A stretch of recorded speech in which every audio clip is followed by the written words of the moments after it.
दोस्तों आज के समय में डॉलर की वैल्यू इंडियन करेंसी में लगभग 70 रुपये से ऊपर है, 72 के लगभग, 74 के लगभग है। और अगर ये कभी ऐसा हो जाए कि डॉलर की वैल्यू, $1 की वैल्यू इंडियन करेंसी में 1 रुपये हो जाए, ये दोनों सिमिलर हो जाए, एक बराबर, यानी कि $1 इक्वल टू 1 रुपये, तो क्या क्या होगा, नहीं होगा, और उसका हमको बेनिफिट मिलेगा या नहीं मिलेगा। मुझे तो लगता है बेनिफिट ज़्यादा मिलेगा, क्योंकि हम क्या करेंगे, यहाँ से 10,000 रुपये लेके गए और वहाँ अमेरिका में गए, इंग्लैंड में गए, तो वो $10,000 वहाँ हो जाएगा और $10,000 में काफ़ी कुछ मिल जाता है। तो और आप विश्वास करिएगा, लगभग $1,000 में जो है वो एप्पल का फ़ोन आ जाता है, यानी कि 1,000 रुपये में एप्पल का फ़ोन आ जाएगा। तो कुल मिला के फ़ायदेमंद है। तो गेट सेट फ्लाई का एक वीडियो आया हुआ है हमारे पास, जिसको आज हम देखने वाले हैं कि अगर इंडियन 1 रुपये की वैल्यू $1 हो जाए तो कैसा होगा, उसका फ़ायदा होगा या नुकसान होगा।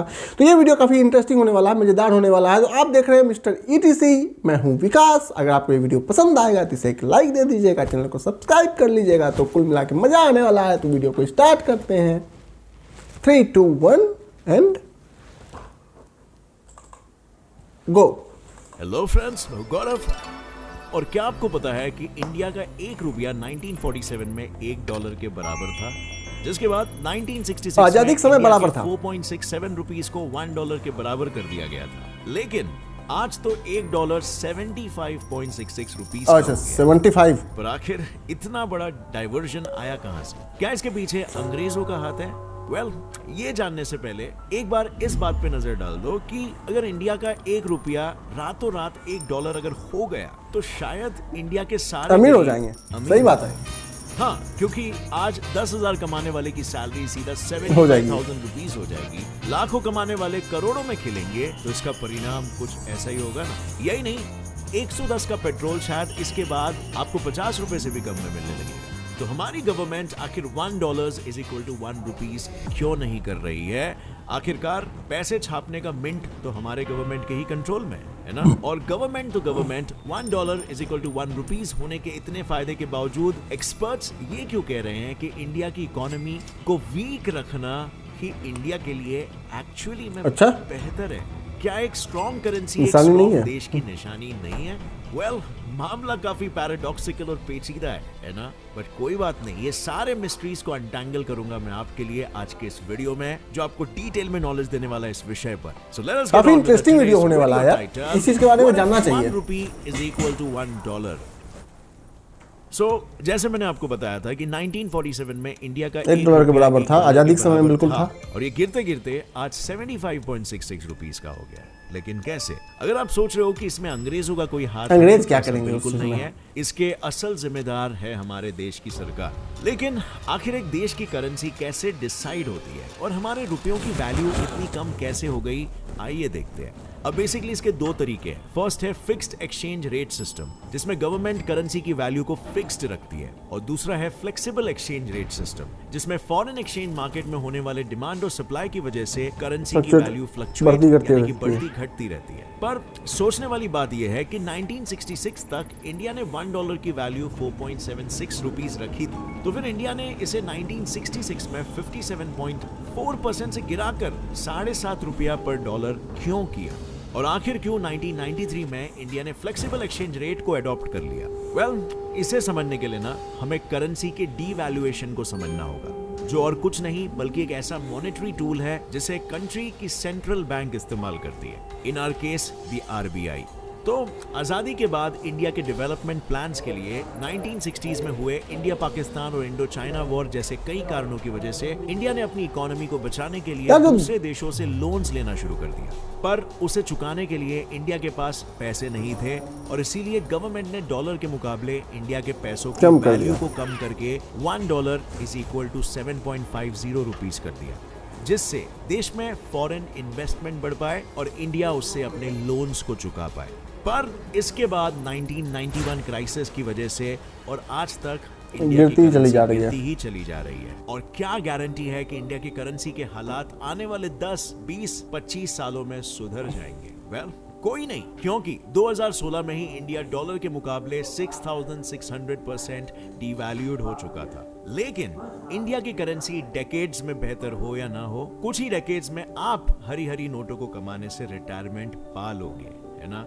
तो आप अपने फ्यूचर को सिक्योर कैसे करोगे, स्पेशली जब करेंसी की वैल्यू साल प्रति साल डिवैल्यू हो रही है?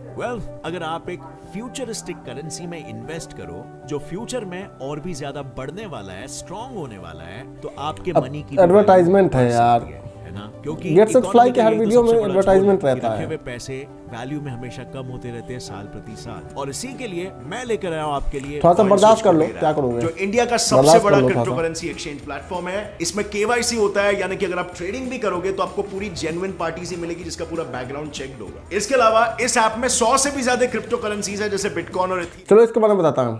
जिस समय आज़ादी हुई थी ना, उस समय में क्या हुआ था कि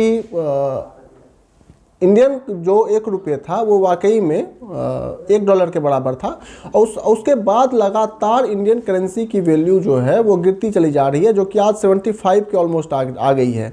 और हर देश का अपना अपना जो है, कोई फिक्स रखते हैं, कोई फ्लेक्सिबल रखते हैं। तो इंडिया ने फ्लेक्सिबल 1992 में लिया था, जिसके बाद अभी तक वो हर दिन डॉलर का वैल्यू जो है वो घटता बढ़ता रहता है, और अभी के समय में वो 75 का ऑलमोस्ट है। अब समझिए कि अगर बराबर हो जाए तो वो करेंसी का वैल्यू हमारे बढ़ जाएगा, लेकिन उसका बेनिफिट्स होगा या नुकसान होगा वो तो हमें नहीं पता। तो इस चीज़ को समझना हर एक नागरिक के लिए बहुत ज़्यादा ज़रूरी होता है, बहुत ज़्यादा इम्पोर्टेंट मैटर है, क्योंकि करेंसी ही सब कुछ है। आखिर जो हमारे देश के लोग बाहर जाते हैं, काम करते हैं, वहाँ पे क्या होता है कि उनको पेमेंट वहाँ डॉलर में मिलता है, जो इन करेंसी में आकर के एक तो ये वीडियो स्टार्ट हो गया, इसके बाद बात करते हैं। What if ₹1 is equal to $1? जहां मैं अब आपको बताने वाला हूं कि अगर एक दिन या रात, लेट्स से 8 बजे देश भर में अचानक ही डीमोनेटाइजेशन की तरह ये अनाउंसमेंट हो जाता है कि आज रात 12 बजे के बाद से ₹1 $1 के बराबर हो जाएगा, तो उसके बाद व्हाट इज टू फॉलो? तो जैसे कि मैंने आपको बताया था, एक 10,000 रुपए कमाने वाले इंसान की सैलरी रातों रात 7.5 लाख हो जाएगी। पर इंडिया के ₹1 के रातों रात डॉलर बराबर होते ही देश में और कौन कौन से फायदे होंगे? अगर कंट्री लेवल पर इसे देखें ना, तो इंडिया में इंपोर्टिंग करना आसान और सस्ता हो जाएगा। जैसे इंडिया आज 85% डोमेस्टिक ऑयल इंपोर्ट करता है, यानी 2020 में इंडिया ने 74 मिलियन टन और 2021 में 84 million tonne crude oil import किया था, और इसके लिए इंडिया ने करोड़ों की कीमत चुकाई थी। पर रुपये के रातों रात $1 होने से आखिर क्या होगा, इसे आप एक एग्जाम्पल से समझ सकते हो। अब मान लो एक बैरल क्रूड ऑयल की प्राइस मार्केट में $100 चल रही है, और अब तक इंडिया को इसे 7,566 रुपीस देकर खरीदना पड़ता है। पर जैसे ही ₹1 is equal to $1 होगा, तो इंडिया को सिर्फ और सिर्फ ₹100 देने होंगे। अब इससे पेट्रोल तो सस्ता होगा ही, साथ ही साथ इंडिया का ट्रांसपोर्ट भी सस्ता हो जाएगा, और इसी तरह हजारों कमाने वाले रुपयों की वैल्यू 75 टाइम्स बढ़ने से हजारों से करीबन लाखों, और लाखों कमाने वाले करोड़ों कमाने लगेंगे। लोग सस्ते में, डर्ट चीप रेट में इंडिया का ही नहीं बल्कि फॉरेन कंट्रीज का टूर कर पाएंगे। और ₹1 is equal to $1 होने से सबसे बड़ी बात तो ये होगी कि 2018 में तो 90% इंडियंस अच्छी सैलरी और हाई स्टैंडर्ड ऑफ लिविंग के चलते इंडिया से मूव करके दूसरे कंट्रीज में बसने के लिए तैयार थे। पर जब इंडिया में और यूएस जैसी कंट्रीज में सेम काम सेम पैसे मिलेंगे, तो कोई देश छोड़कर विदेश में क्यों ही जाएगा, और इसके चलते देश का ब्रेन देश में ही रहेगा, और देश का विकास जल्दी और अच्छी तरीके से हो पाएगा। बट ये फायदे तो इंडिया के सिक्कों का एक ही पहलू है। इसका दूसरा पहलू यानी करेंसी के अचानक से डॉलर जितने स्ट्रांग हो जाने से डिसएडवांटेजेस भी होंगे। हाँ यार, फायदा नुकसान तो है ही। फिर से गिर जाएगी और हम करेंसी की डीवैल्यूएशन के लूप होल में फंस जाएंगे। कैसे? तो जहां करेंसी की वैल्यू के बढ़ने से इंपोर्ट अच्छा होगा, वहीं एक्सपोर्ट पूरी तरीके से तहस महस हो जाएगा। आप खुद ही सोचो कि इंडिया से एक्सपोर्ट होने वाले गुड्स जो 2018-19 में इंडिया की जीडीपी में 31.5% कंट्रीब्यूट किया करते थे, और जिन्होंने 2019 से 20 में 27.8% कंट्रीब्यूट किया था, वो ठप पड़ जाएंगे, तो देश की जीडीपी का क्या ही होगा? क्योंकि फॉरेन कंट्रीज इंडिया से इसीलिए इंपोर्ट करती है क्योंकि हम उनकी करेंसी की वैल्यू में उन्हें ज्यादा गुड्स देते हैं, मतलब उनका फायदा होता है। पर if 1 rupees is equal to $1 हो जाएगा, सो इंडिया से इंपोर्ट करने वाली बंद कंट्रीज कर दूसरे देंगे। चीप गुड्स एक्सपोर्ट करने वाले कंट्रीज के पास चली जाएगी, इंडिया को छोड़कर। इसी तरह इंडिया का सर्विस सेक्टर यानी outsourcing, telecommunication, software, R&D, banking, IT sectors etcetera etcetera, जो अपने सर्विसेज को एक्सपोर्ट करते हैं और जिसका इंडियन GDP में 2020 के दौरान 49.47% कंट्रीब्यूशन था, उनके लिए भी फॉरेन इन्वेस्टमेंट लाना मुश्किल हो जाएगा। और जब इन्वेस्टमेंट ही नहीं होगा तो सर्विस सेक्टर में मौजूद 32.33% लोग अनएम्प्लॉयड हो जाएंगे रातों रात। पर सिर्फ यही नहीं, इंडिया से अब्रॉड जाकर जॉब करने वाले लोगों को भी डॉलर और रुपयों के बराबर होने की वजह से अनएम्प्लॉयमेंट फेस करना पड़ेगा, क्योंकि जब करेंसी की वैल्यू सेम होगी तो इंडियन हो या कोई फॉरेनर, दोनों को सेम सैलरी देनी पड़ेगी। और ऐसे सेम सैलरी देने की सिचुएशन में तो लोग अपने ही देश के लोगों को सैलरी देना प्रेफर करेंगे, है ना। और जितनी ज्यादा अनएम्प्लॉयमेंट देश में बढ़ेगी, लोग उतने गरीब होते चले जाएंगे और शायद लोगों को जीने के लिए बैंक से उधार लेने की जरूरत भी पड़ जाएगी। लेकिन उधार लेने वालों के पास उधार चुकाने का कोई जरिया नहीं होने के कारण लोग उधार नहीं चुका पाएंगे। इससे होगा ये कि बैंक में पैसा खत्म होने लगेगा और ऐसे में बैंक को बचाने के लिए सेंट्रल बैंक देश की करेंसी की वैल्यू को घटा देगा और इसी तरह करेंसी का डीवैल्यूएशन का लूप होल बन जाएगा, जिससे बाय द वे बाहर आना इंडिया के लिए मुश्किल हो जाएगा। बट लूप होल तो बात की बात है, क्या इंडियन करेंसी का डॉलर के बराबर होना पॉसिबल भी है? वेल, अभी के लिए तो सिर्फ ये कहना ही पॉसिबल है कि शायद अगर इंडिया कुछ स्टेप्स को फॉलो करे तो वो डॉलर की स्ट्रेंथ की बराबरी कर सकता है। जैसे अगर इंडिया अपने इंपोर्ट कम कर दे और एक आत्मनिर्भर देश बने तो इंडिया की करेंसी की वैल्यू मार्केट में बढ़ सकती है। पर सिर्फ यही एक तरीका नहीं है। अगर इंडिया सेल्फ रिलायंट कंट्री बनने के साथ ही अपने एक्सपोर्ट को बढ़ा सके तो भी इंडिया की इकोनॉमी और करेंसी पर इसका पॉजिटिव असर होगा, क्योंकि एक्सपोर्ट से जितना ज्यादा फॉरेन एक्सचेंज देश में आएगा उससे रुपयों की कीमत बढ़ेगी। और ऐसा करने के लिए इंडिया सिर्फ अपने सर्विस सेक्टर से एक्सपोर्ट होने वाली सर्विसेज पर ही डिपेंडेंट नहीं रह सकता। इसके लिए इंडिया को अपने देश में स्मॉल स्केल इंडस्ट्रीज को बढ़ाना होगा और लोगों को अवेयर करना होगा। और हालांकि ये सब कुछ एग्जांपल्स थे, लेकिन ऐसी चीजें करके इंडिया धीरे धीरे अपने करेंसी को स्ट्रॉन्ग बना सकता है और शायद एक दिन इंडिया के लोगों को ये सपना देखने की जरूरत ही नहीं होगी। अगर इंडिया का 1 रुपया $1 होगा तो क्या हो रहा है ऐसे करके है। पर अब बारी आती है सबसे इंपॉर्टेंट क्वेश्चन की,